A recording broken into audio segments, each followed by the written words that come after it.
11 episodes to do a spirit bomb is not gonna cut it, guys. The writers have no fucking clue. I don't know if that counts as a benefit.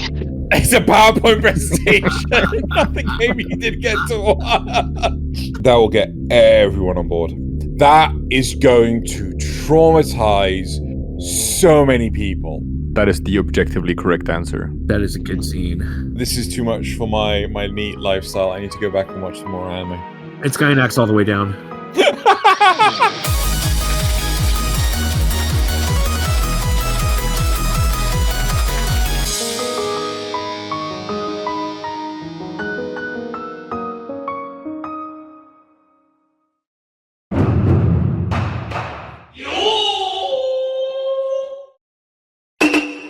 All right, everyone. Welcome to this morning's meeting of the overly persistent production of anime infusions, or O.P.P.A.I for short. We've got a lot to get through, so let me just briefly review our goals today. We've just purchased a new Western television outlet as our first step towards the world media domination by anime, but we're struggling to reach Western audiences. Thus, we have contracted Xeno, who has the worst case of otaku syndrome I've seen since Patient Zero all the way back in 1962, in hopes that he can fuse some of these ideas together. Xeno, how does it feel to be out of containment? When you said the worst case, all that jumped into my head was the moment from Invader Zim, where is it worse or better? But to be out of containment, this is too much for my neat lifestyle. I need to go back and watch some more anime. I don't actually care, just as I have to ask that before we can go to the first round of questions. So, with that out of the way, here we go. After Lost came on the scene, everyone figured out that the easiest way to hook an audience is with the use of the mystery box. Because we all know that a boat's a boat, but the boss could be anything. It could even be a nice boat. What anime can we adapt to use the mystery box concept, and how would you do it? I love the double reference there. That was well done. You deserve a pat on the back. So one that does it already, and Heavenly Delusion. Mother effing Heavenly Delusion. It's like, is that gonna get a season 2? Nope, because they flubbed the ending so hard. Well, actually, you could still. I'm not entirely sure that one counts because I feel like they know where it's going, whereas with most mystery box shows, the writers have no fucking clue. Do they? Do they know where they go? I mean, okay, One Piece, 100% One Piece. 100% One Piece. Because, like, Oda hasn't got a fucking clue what the One Piece is. He's never known what the fucking One Piece is. It's gonna be the friends you made along the way. Either that or a USB stick with Heavenly Delusion on it. It seems like the path to mainstream success nowadays is getting a Netflix adaptation. Which anime that hasn't been adapted yet would be the most fun in a live-action setting? Okay. I'm not gonna lie. I really want to see Blue Lock. You know what I mean? With the bad frame speed and all. Yes, it needs to be perfectly still. It's like, you know, these are just still photos, right? You're like, maybe it's a case of, instead of actually showing the football, it's a presentation about the game you didn't get to watch. It's a PowerPoint. It's a PowerPoint presentation. Nothing maybe you did get to watch. Oh my god, I've never seen Blue Lock. I never have any interest in watching Blue Lock, but the infamy behind how bad the animation is for season 2 being a PowerPoint presentation is just woo! We at least get the ball to spin in the right direction. Okay, one of the great things about anime is how efficient most shows are at telling their story, where they can squeeze far more into 13 20-minute episodes that a lot of Western live-action shows manage in 26 45-minute episodes. But maybe that's what Western audiences want. So which anime might actually benefit from having 4 times the runtime to tell its existing story?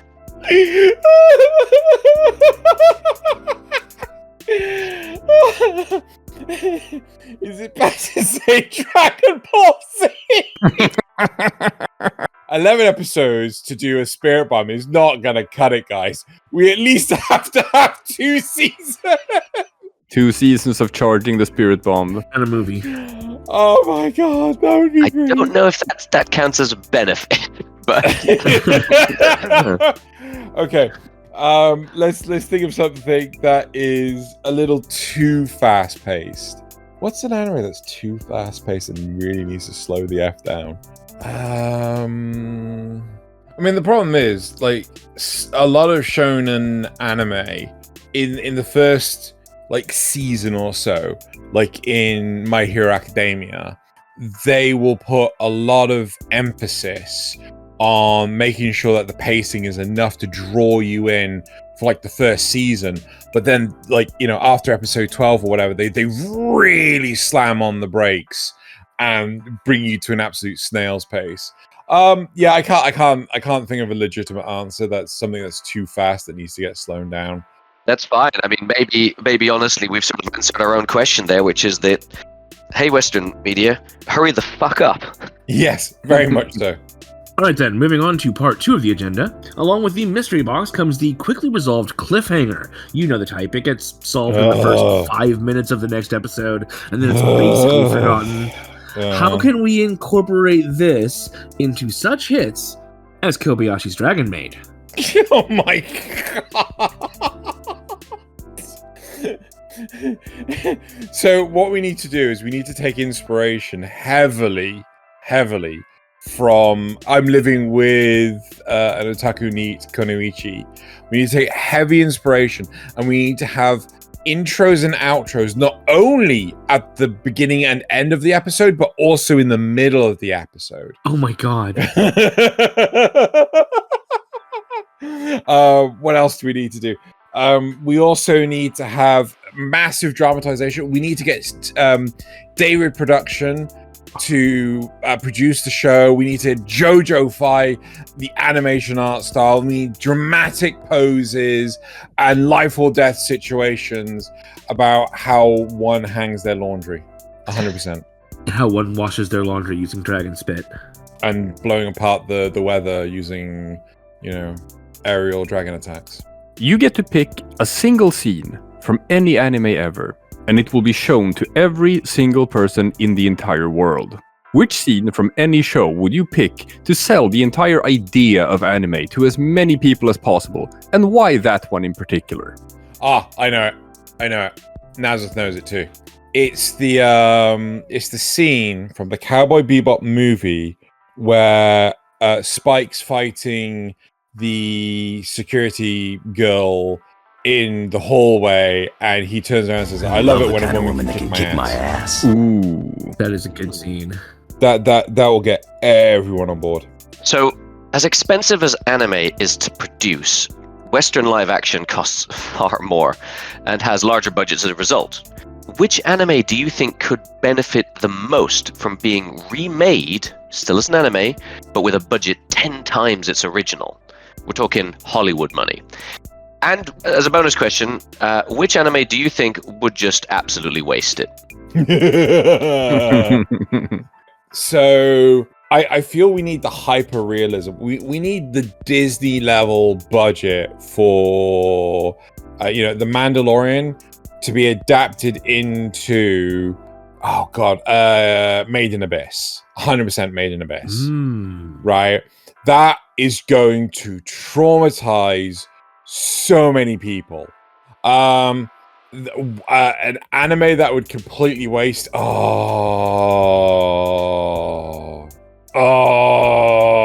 Spy Family.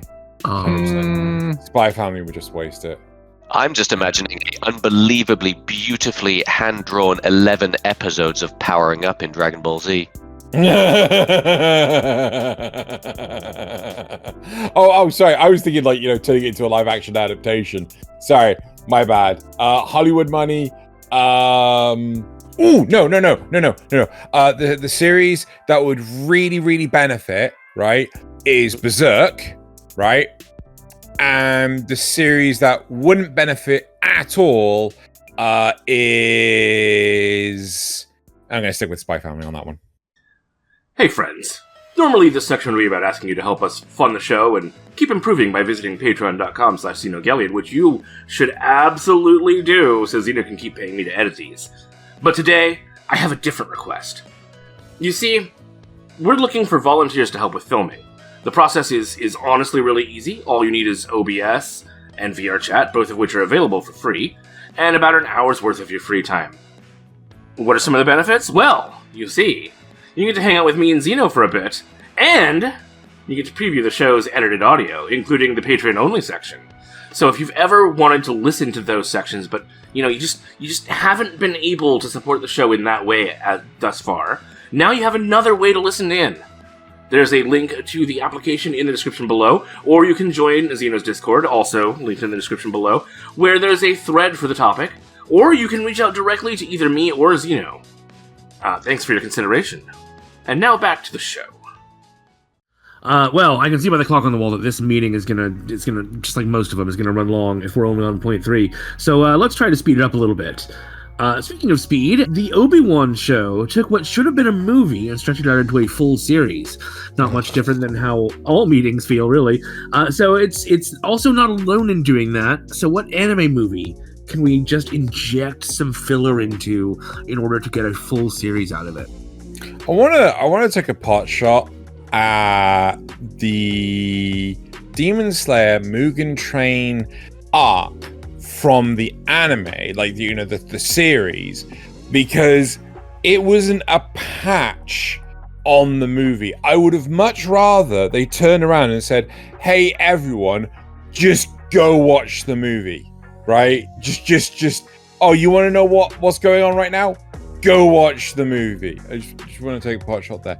What anime movie should they? Oh, I've got 2 that I'd love them both for this. One of them is Akira. Ooh. I would love a proper anime series of Akira. Yes, that is the objectively correct answer. And the other one, I want to say Princess Mononoke. I feel like you could explore so much of the setting and everything if you had the time. It's very common in anime writing to only sort of barely vaguely acknowledge that the rest of the world exists. But anything important that could ever possibly happen only happens in Japan. And any non-Japanese character introduced is usually treated as ultimately unimportant to the overall plot. Bleach does this, Jujutsu Kaisen does this, History's Strongest Disciple Kenichi does this, Chainsaw Man does this. There is, however, one shining example of the opposite. So what could all other anime learn about writing from JoJo's Bizarre Adventure? No. What the fuck? So first off, it's really important that they go and explore cuisine in Italy, right? Even if it's a simple case of we can't go to Italy, we bring true, authentic Italian cuisine from Italy to Japan. We all know I'm dropping harsh facts. Actually one character that was a bit of a token character was, I can't remember his name, unfortunately, because I haven't watched the series in so long. Was one of the characters from Durarara. It's again, like Celti, who is a very prominent character. She's a Dullahan from Ireland, right? Of all places. So there's like loads of instances where it's really important to explore like the rest of the world. And even though with the likes of Laid Back Camp, it's really cool to see other parts of Japan. Yeah, I completely agree. It would be nice if there was some acknowledgement. Although you got the Fate series and everything that happens in England. The hilarious parts of like, oh, everything in England is magic. It's true. Everything in England is magic. If only England was real. England's just made up to scare the Welsh. So, bad CGI is often decried for ruining live-action Western shows, as often as we complain about bad animation ruining perfectly good anime. Practical effects are making a comeback as a result in the live-action world, almost as a reaction to this. So let's imagine how this would work in the anime world. Which anime would you like to most see completely remade using entirely hand-drawn animation and techniques from the 90s? So no computers, no digital compositing. It's all by hand. So you're really close to this. You're skipping a beat ever so slightly. So typically, what studios are doing is they're bringing practical effects to help enhance the CGI. It's like, it's a combination of the two. What they need to do is combine CGI with 90s style cell painted anime, right? So instead of actually having someone driving a CGI car, that car is hand painted on cells, but the person driving it is CG. 100%. This is how they should reboot Initial D, and this is how they should do it. And there's no doubt in my mind, everyone would love it. I feel like everyone's in shock and awe of the travesty that I've just spouted. Oh, I'm used to it by now. All right, so for point 4, we here at O.P.P.A.I believe bigger is better. And by that, of course, I mean escalation in the scale of plot and the threat our characters must overcome. Yep. Can you think of an anime that already does this? And if not, which one is ready for this kind of treatment going forward? Oh, the answer to the anime that already is the definition of the meme, boy, that escalated quickly, is Gunbuster. 100%. Because in episode 1, they are training at a school on how to pilot mechs, and episode 2, they are doing interplanetary combat. So it's woo. By episode 6, they've destroyed half the galaxy. I always think of Gurren Lagann when I think of escalation. Gurren Lagann is so tame by Gunbuster standards. I don't know. Really noted. Maybe in terms of speed, because there are less episodes in Gunbuster. But in terms of scale, I mean, they're throwing galaxies at each other. Whereas in Gunbuster, they're only dealing with a galaxy. Right, but at the same time, it took 26 episodes to slowly get to that point. Gunbuster, episode 6, job done. Also, Gunbuster, episode 1, they're at a school doing jumping jacks with training mecha. I think they're both good answers.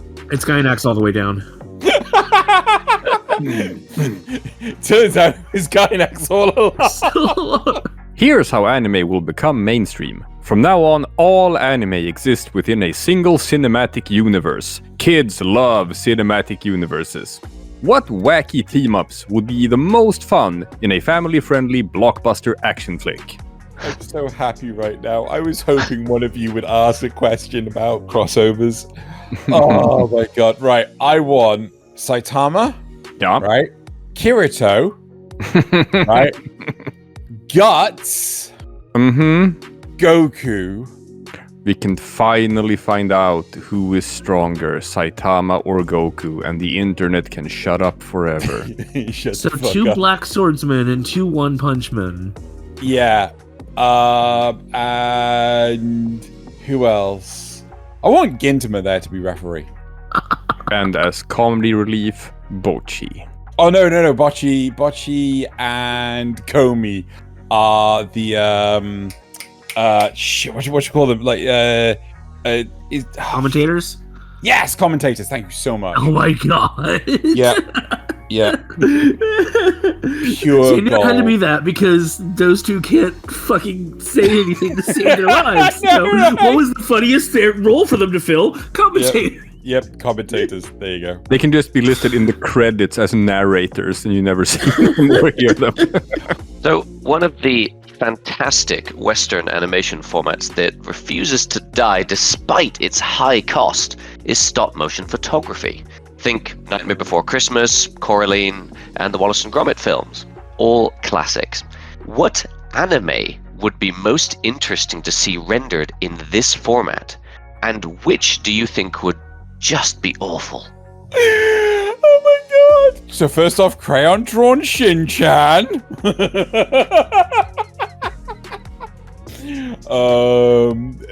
God, Crayon Drawn Shin-chan would be so funny. Stop motion claymation. It would just be so funny.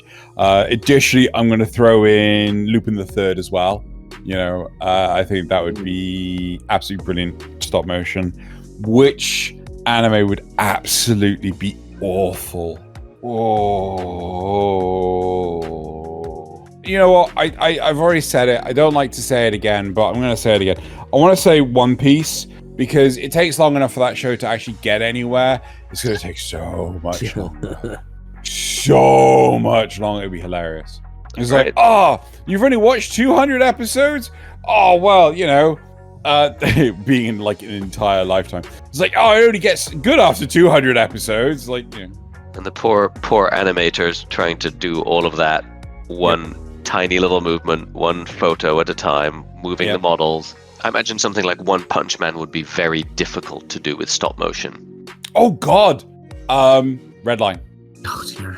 That'd take forever. I think Redline took 10 years to produce as it is. Just imagine how long it would take with stop motion. How would you even do that? You could. It would just take a very, very long time. Like, it would have to pass hands to actually see it, because it would have to be a generational show. People wouldn't be able to see it to the end, right? Thank you, everyone. An unproductive meeting, as always, just how we like it. I'll file the minutes directly into the shredder and see you all for a late lunch at Omelette du Fromage. Xeno, however, you're headed back to containment, where I've been told you have an omurice cooked by an emoto waiting for you, whatever the fuck that means. An emoto? Emoto. Little sister. Do you mean otome? No, emoto. Okay, fine. Otome is a type of game. Emoto is, oh god, the disease is spreading!